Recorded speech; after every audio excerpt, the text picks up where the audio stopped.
Hey there, story lovers! Before we dive into this tale of veiled hearts and whispered secrets, a quick shout out.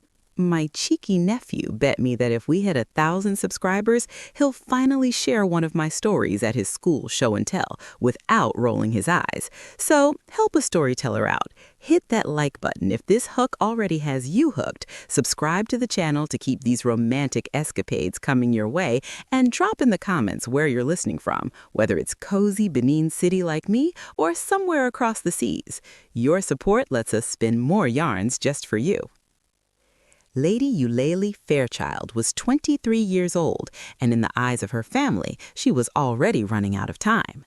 There was a curse in the Fairchild bloodline, a cruel fate that seized any woman who reached 24 without bearing a child. She would simply cease to exist, as her great-aunt had, as her grandmother nearly had. That was why her father had acted so quickly. That was why he had promised her across the channel to the Duke of Ellsworth, a stranger in England she was terrified to meet but desperate not to disappoint. Her father called it a fortuitous arrangement, as if betrothals were blessings and not transactions, as if the world hadn't noticed how his voice softened whenever he mentioned the Duchess of Ellsworth, his first love, before duty had pulled them apart. Still his correspondent, still his friend.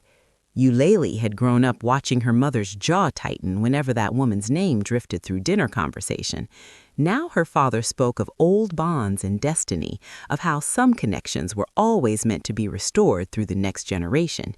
It sounded absurd, and yet absurd things had a way of becoming her reality.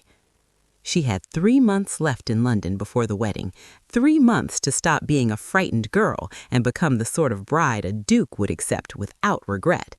3 months to pretend she wasn't a death sentence wrapped in silk and pearls.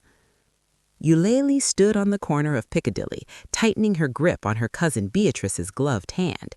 The air smelled of coal smoke and damp stone. The afternoon fog was rolling in early. "Stay close, Bee," Eulalie said, her voice edged with the constant fear she carried like a second skin. "The carriages don't slow for anyone in this part of town." "But look," Beatrice pointed, her small finger aimed at a flower vendor's cart across the slick cobblestones. "Eulalie, those roses, just like the ones in your mother's portrait." Before Eulalie could answer, the gloved hand slipped from hers. "Beatrice!" The girl darted into the street, her bonnet ribbons streaming behind her. A black carriage, driven too fast by a reckless coachman, came thundering around the corner from Regent Street. "Beatrice, no!" Eulalie screamed, lunging forward, her skirts tangling around her legs. She wasn't fast enough. The horses were nearly upon her cousin, hooves flashing, the driver shouting. She saw the inevitable collision, felt her heart stop.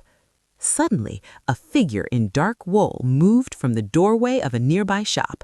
A man, tall and lean-framed, threw himself into the street without hesitation. He scooped Beatrice up in one fluid motion, spinning his body to shield her just as the carriage wheel splashed mud across his boots and greatcoat. The horses thundered past, missing them by inches. The street went silent except for the distant clatter of the retreating carriage. Eulalie's heart hammered against her ribs like something wild trying to escape. She ran to them, her breath catching painfully in her throat. The stranger was already standing, setting Beatrice down gently on the pavement. He was drenched in street water and filth, his coat certainly ruined, but his hands were perfectly steady as he checked the girl for injuries. Then he looked up. Eulalie stopped dead. He had eyes the color of a stormy sea, striking gray-green that seemed to see straight through her, framed by dark blonde hair that clung damply to his forehead. His face was all sharp angles, a strong jawline shadowed with the beginning of sideburns, high cheekbones, a mouth that curved with concern even as those remarkable eyes held hers. He was, quite simply, the most compelling man she had ever seen. "Your sister?" he asked, his voice low and warm despite the cold afternoon. "Cousin," Eulalie managed, her own voice barely above a whisper. Her heart-shaped face felt flushed, her wide-set gray-blue eyes unable to look away from his intense gaze. "My cousin, You saved her life." "Then it was time well spent," he said, brushing mud from Beatrice's sleeve with surprising gentleness for such capable hands. He glanced back at Eulalie, and something in his expression shifted, recognition of a different sort, the awareness between two people who have seen each other in the same instant. Beatrice was chattering her thanks, but Eulalie heard none of it. She was trapped in this moment, in this stranger's storm-colored eyes, in the way her pulse had changed rhythm entirely.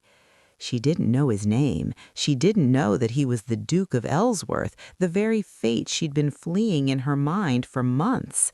She didn't know that in 3 months' time she would stand veiled before him and hear him whisper those words that would unravel everything. All she knew was this: the stranger who had just saved her cousin had somehow, in the span of heartbeats, begun to save her, too. But what if the stranger who steals your heart is the very fate you've been fleeing? Hold on. "Please," Eulalie said, her voice trembling despite her best efforts to steady it, "I must know your name so I can thank you properly." The stranger smiled, and it transformed his entire face. The sharp angles softened, and those stormy gray-green eyes warmed with something that made her stomach flip. "Names feel too formal for muddy streets, don't you think?" He glanced down at his ruined coat, then back at her with a playfulness that caught her off guard. "But if you insist on formality, you may call me Caspian." Just Caspian? No title, no family name? In Regency England, where lineage was everything and introductions were choreographed like dances, this informality should have scandalized her. Instead, it felt like an invitation to something forbidden and thrilling. "I'm Leah," she heard herself say, using the childhood nickname only her mother had ever called her. Not Lady Eulalie Fairchild, burdened heiress to a cursed bloodline, not the girl promised to a duke she'd never met, just Leah. In that era, marriages among the nobility were rarely about love.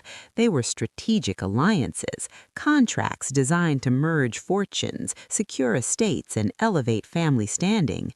A lady had little say in her own future. Her father's signature on a betrothal agreement held more weight than her heart ever could. Young women were groomed from birth to accept this reality, to understand that duty superseded desire. Yet standing here, watching this man's eyes study her face with an intensity that made her forget to breathe, Eulalie felt the first stirrings of rebellion against everything she'd been taught to accept. Beatrice tugged on her sleeve. "Leah, we should get home before Aunt Margaret notices we've been gone too long." "Of course." Eulalie reluctantly pulled her gaze from Caspian's. "Thank you again, sir. You've done our family a great service." "The pleasure was entirely mine." He bowed slightly, a gesture somehow both proper and mocking of propriety itself. "Though I confess, I hope this won't be our last meeting. London can be dangerous for ladies who wander alone." "Then perhaps," Eulalie found herself saying, her heart racing at her own boldness, "we should ensure our paths cross again, for safety's sake." Something flickered in his expression, surprise perhaps, or recognition of a kindred recklessness. "For safety's sake," he agreed, his voice dropping lower. "I walk through Hyde Park most afternoons, near the Serpentine. One never knows who one might encounter there." As Eulalie guided Beatrice away, she felt his gaze follow her down the street. She didn't dare look back, but her entire body hummed with awareness. Her delicate, heart-shaped face was still flushed, and she pressed her gloved fingers to her cheeks as if she could cool the heat there. In 3 months, she would marry the Duke of Ellsworth. In 3 months, her life as she knew it would end, one way or another. But right now, at this moment, she had met someone who looked at her like she was more than a curse to be broken or a womb to bear heirs. Someone who made her forget, just for a heartbeat, that she was dying. She didn't know that the man she'd just given her heart's nickname to was the very Duke who haunted her nightmares. She didn't know that Caspian was already bound to her by her father's signature and her family's desperation. All she knew was that tomorrow afternoon she would find an excuse to visit Hyde Park, and that terrified her almost as much as it thrilled her. The fog came thick that afternoon, rolling off the Thames like a living thing. It was the kind of London fog that physicians warned about, dense with coal smoke and factory soot, the kind that settled in lungs and turned handkerchiefs black. The poor suffered most from it, their cramped quarters offering no escape from air that could kill as surely as any disease. But Eulalie barely noticed the acrid taste on her tongue. She noticed only Caspian, waiting for her by the Serpentine as he had been every afternoon for 2 weeks. "You came," he said, as if he doubted, as if she could have stayed away. "I had to tell my aunt I was visiting the milliner. I'm running out of excuses for new bonnets." His laugh was warm and low. "Then perhaps we should actually visit a milliner, make your lies into truth. That feels dangerous somehow." She glanced up at him through the gray haze, more dangerous than the lies themselves. They walked in silence for a moment, their shoulders nearly touching. The fog grew thicker, swallowing the world until it felt like they were the only two people left in London. Caspian moved closer, his tall, lean frame creating a windbreak against the damp chill. She could smell sandalwood and something else, something uniquely him that made her want to lean in further. "Have you read Wordsworth's latest?" he asked, steering them towards safer ground. "I have, though I prefer Byron. Wordsworth is too content with nature's beauty. Byron understands its cruelty." "Spoken like someone who knows something of cruelty." His voice was gentle, probing. Eulalie's silky raven hair had begun to escape her bonnet, dark tendrils curling against her neck in the moisture. She tucked one back with fingers that trembled slightly. "Don't we all? In our own ways?" "Perhaps." He paused, then added carefully, "I have obligations. Responsibilities I can't escape, no matter how much I might wish to." Her heart clenched. "As do I. There are expectations, family matters that—" She stopped, unable to continue without revealing everything, without mentioning the Duke, the curse, the wedding that loomed closer with each passing day.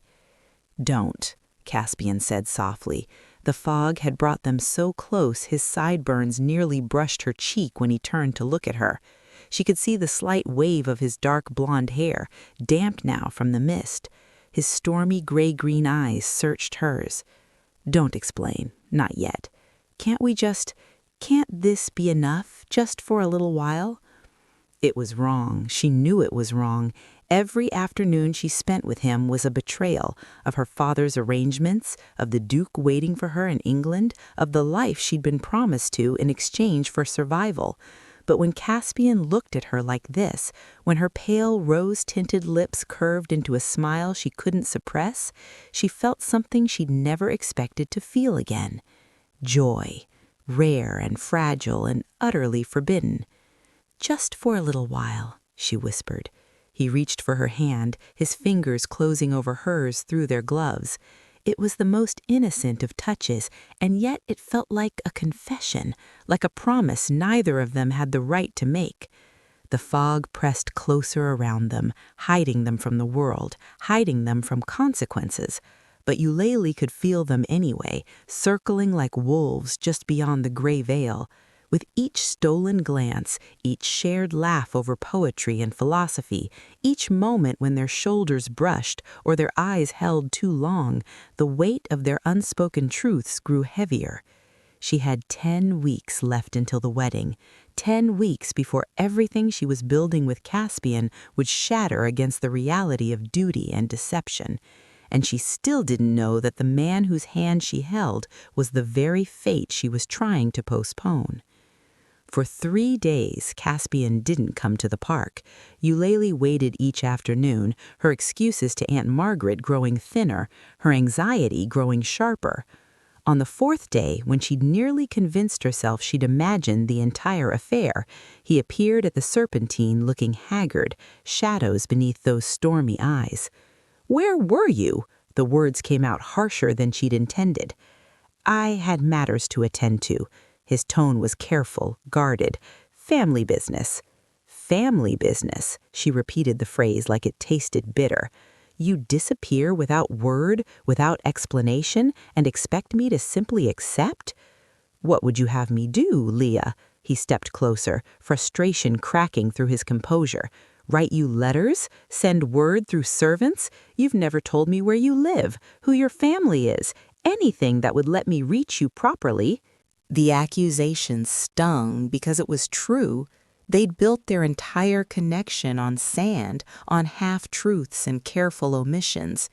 In the currency of relationships, honesty is the only tender that holds value. Small deceptions might seem harmless at first, a withheld truth here, a gentle misdirection there, but they accumulate like debts, compounding with interest until the weight becomes unbearable. Trust, once fractured by these tiny betrayals, rarely mends cleanly. The cracks remain, and through them, doubt seeps in like water through a damaged hull. "You're right," Eulalie admitted quietly. "We're both keeping secrets." "Then tell me yours, and I'll tell you mine." His voice was raw with something that sounded like desperation. She looked up at him, at this man who'd somehow become essential to her breathing. Her gray-blue eyes sparkled with unshed tears. "I can't. Not yet. If you knew—" "If I knew what? You think I'd stop looking at you like this?" He caught her face in his hands, gentle despite the intensity in his expression. "You think anything you could tell me would change how I feel?" "Yes," she whispered. "It would change everything." For a moment, they stood frozen, the truth hovering between them like something physical.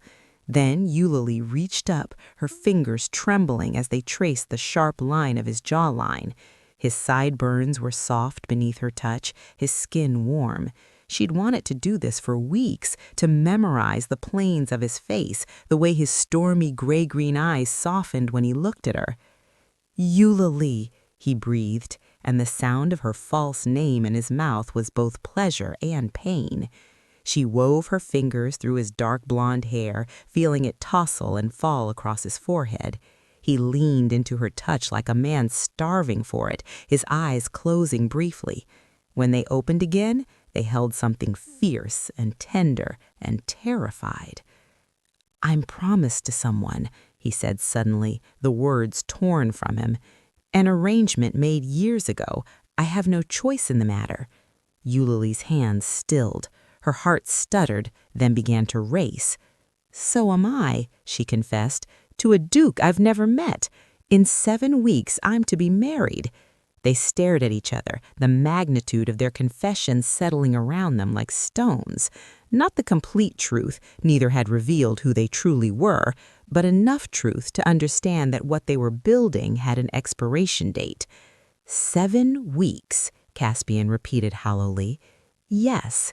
He pulled her closer, reckless now, his forehead resting against hers. Eulalie closed her eyes, breathing him in. 7 weeks before she became the Duchess of Ellsworth, 7 weeks before Caspian married whatever lady had been chosen for him. 7 weeks before their fragile paradise shattered completely. If only she'd known the shattering would come far sooner and from a direction neither of them could have predicted. He didn't come the next day, or the day after that. By the 3rd day, Eulalie's careful composure had cracked completely. She made excuses to Aunt Margaret, increasingly transparent ones, and went searching through London's streets with a desperation that bordered on madness.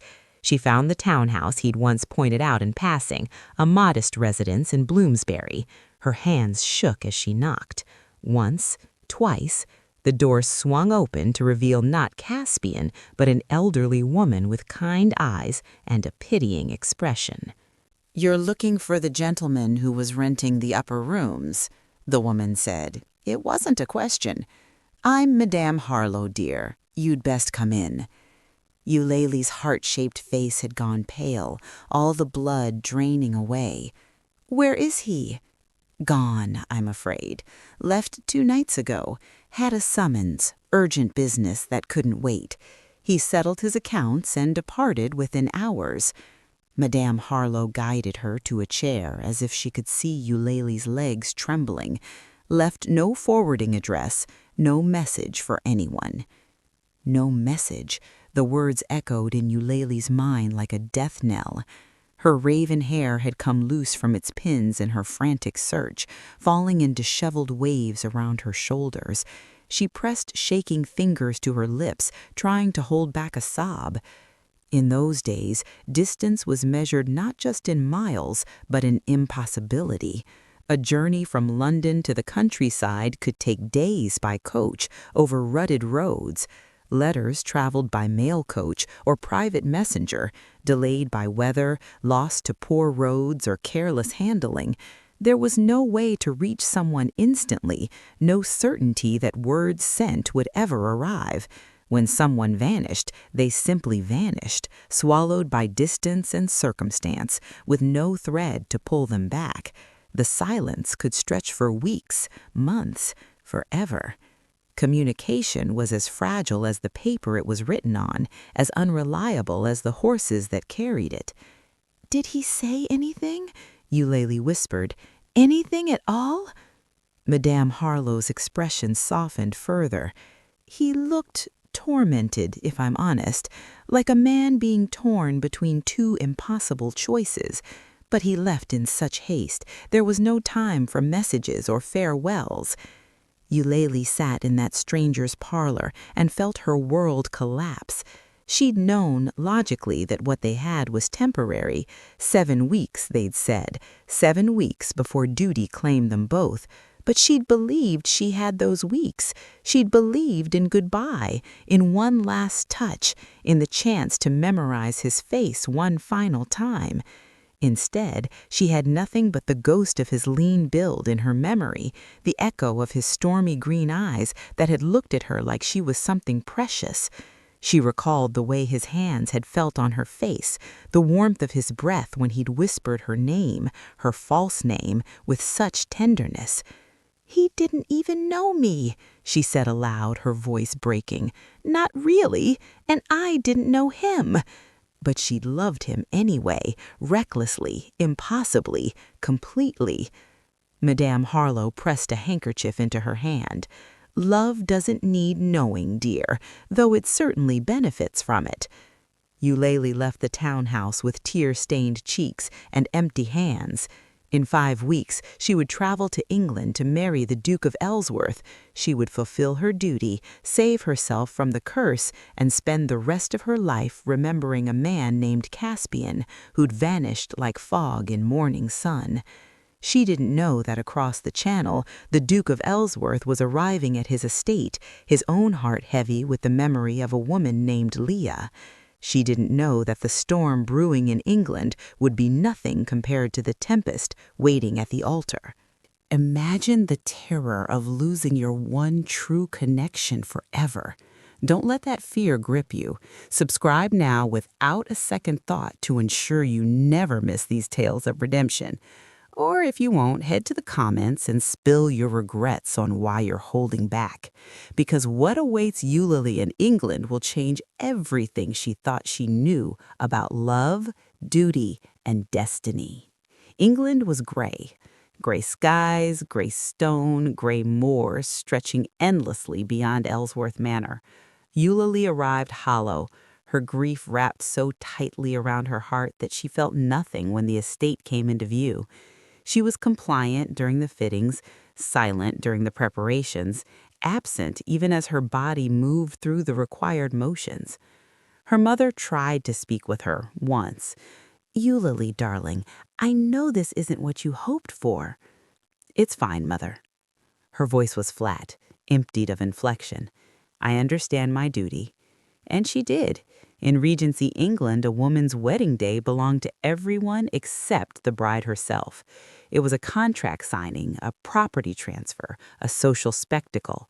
The bride wore white not for purity, but for wealth. White fabric was expensive, impractical, a display of means. She promised to obey, to honor, to serve. Her father gave her away as if she were a parcel, literally placing her hand into another man's possession. She had no legal rights afterward. Her property became his, her body became his, her very existence absorbed into his name and household. The ceremony was beautiful in its architecture and terrible in its implications, a gilded cage that women entered with orange blossoms in their hair and resignation in their hearts. It would take generations of courageous women fighting for reform before a bride could be something more than a bargaining chip dressed in lace. The morning of the wedding, Eulalie sat motionless while servants pinned the veil to her raven hair. She stared at her reflection and saw a ghost. Her wide-set gray-blue eyes had dimmed, all their former sparkle extinguished. The lips that had once curved with rare joy for Caspian now trembled beneath layers of tulle, bloodless and cold. "You look beautiful, my lady," the lady's maid whispered. Eulalie said nothing. Beautiful meant nothing. She was a body fulfilling an obligation, a womb offered to break a curse. The Duke of Ellsworth could be kind or cruel, handsome or hideous. It no longer mattered. Caspian had taken her heart when he vanished, and she had nothing left to give the stranger waiting at the altar. The church was ancient, all stone and stained glass. Her father walked her down the aisle, his grip firm on her arm, as if afraid she might bolt. She wouldn't. Where would she run? Back to London to search for a man who disappeared without a trace? Forward into death at 24, letting the curse claim her because she couldn't bear to live without love? No, she would do this. She would survive, even if survival felt like a slow drowning. The Duke stood at the altar, his back to her. Tall, broad-shouldered. She could feel the strength of his presence even from behind, something commanding and solid that seemed to draw all the light in the church toward him. Her pulse picked up despite her numbness, some primal response to an unknown threat. The vicar began to speak. Latin words, ancient vows, the machinery of matrimony grinding forward with inevitable momentum. Then the Duke turned to face her. Eulalie's breath stopped. Stormy gray-green eyes met hers through the veil, a strong jawline, dark blonde hair, slightly wavy, a lean, powerful frame that she'd know anywhere, that she'd traced with trembling fingers in a fog-wrapped park. "No." "Take off the veil," he whispered, his voice cracking on the words. "Let me see who you are." "Caspian?" The name escaped her lips like a prayer and a curse combined. His hands shook as he lifted the tool. His face had gone white as death, stormy eyes wide with the same shock that was currently stopping her heart. "Leah," he breathed. "God above, Leah!" The church fell silent. Every guest, every servant, every witness to this union sensed that something monumental was shifting beneath their feet. Eulalie stared at the man she loved in secret, the man who'd abandoned her, the man who'd haunted her grief for weeks. The Duke of Ellsworth. Her destiny had been wearing his face all along. The vicar cleared his throat, uncertain whether to continue.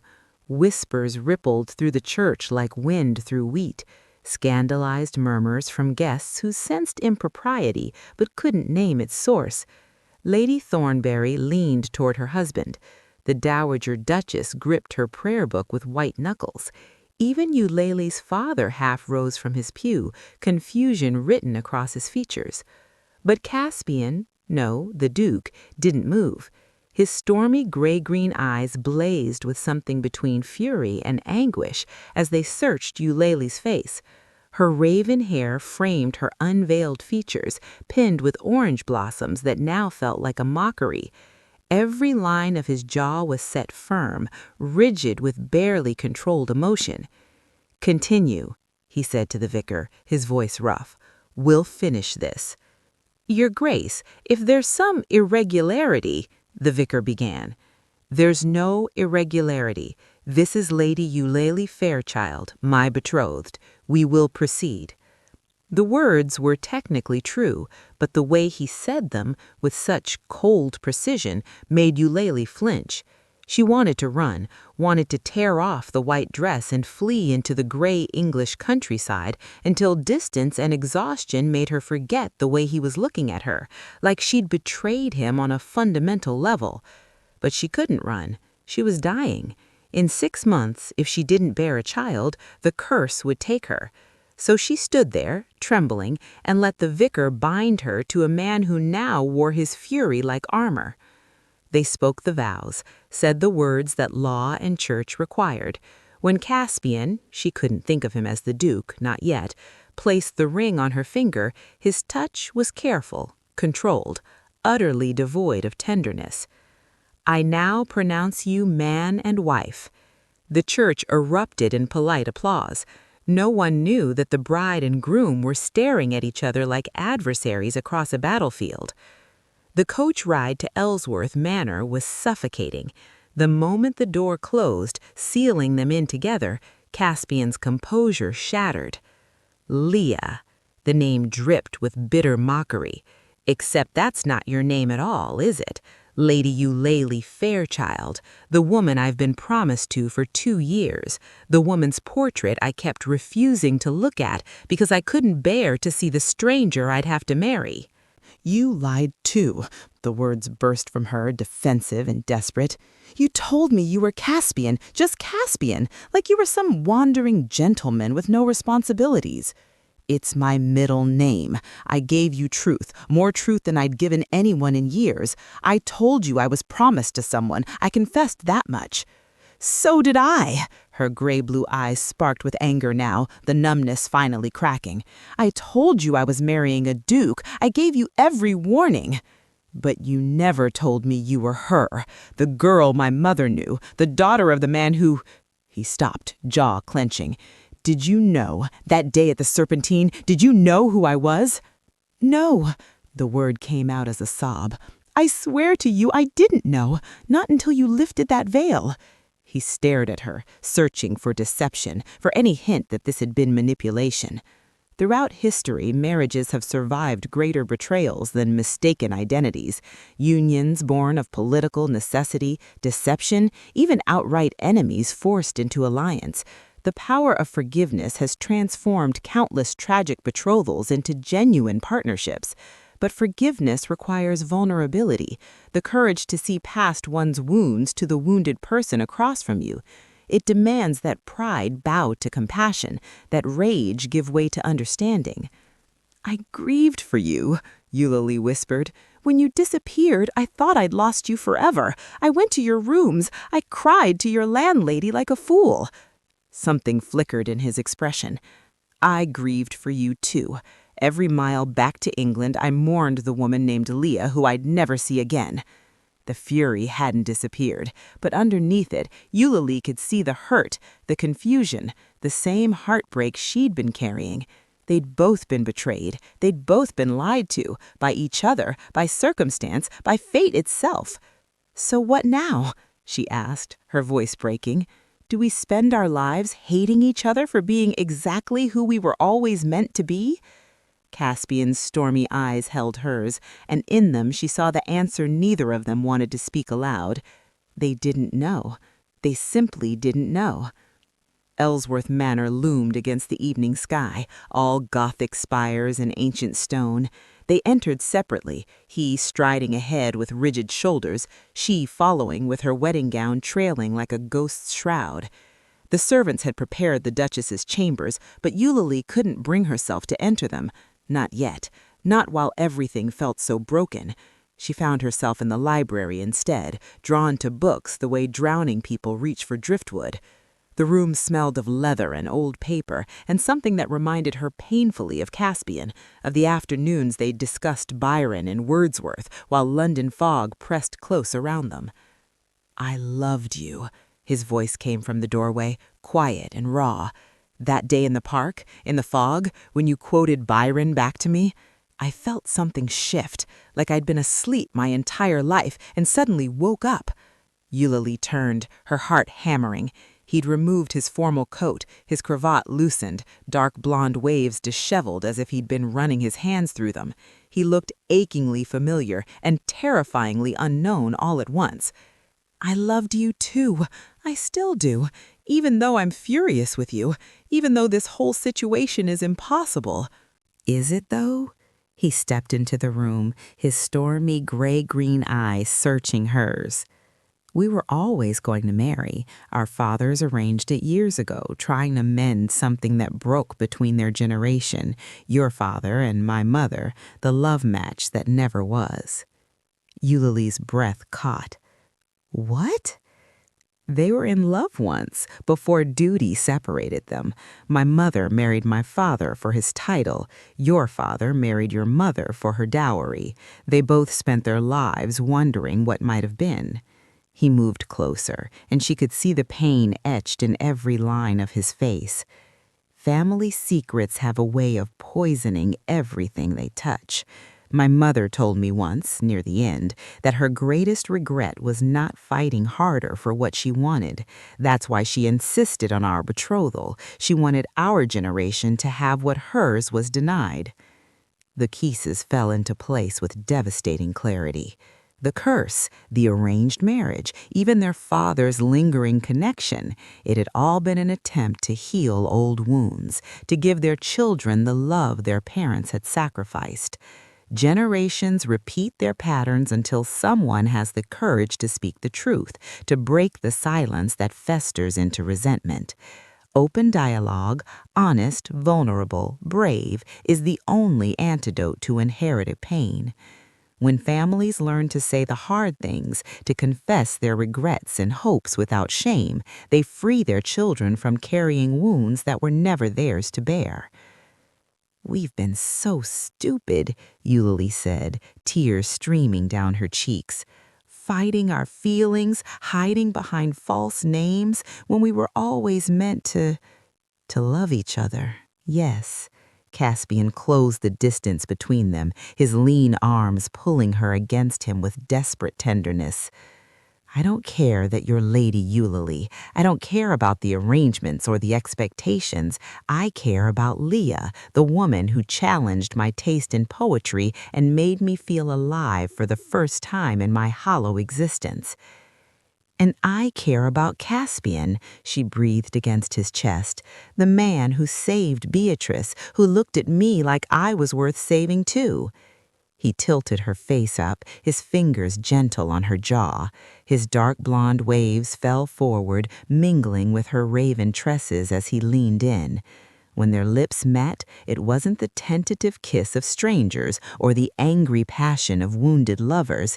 It was recognition, homecoming, the acknowledgement that they'd been searching for each other all along, even when they'd been promised to each other by contract and curse.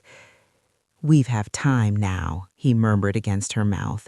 "All the time we need. No more running, no more lies." "No more secrets," she agreed, her gray-blue eyes meeting his stormy green gaze with a promise that felt sacred.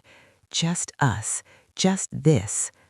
Outside, a thrush began to sing, the evening song that would become their melody, the sound that would always remind them of the night fury yielded to mercy, when two people who'd been destined for each other finally stopped fighting fate and embraced it instead.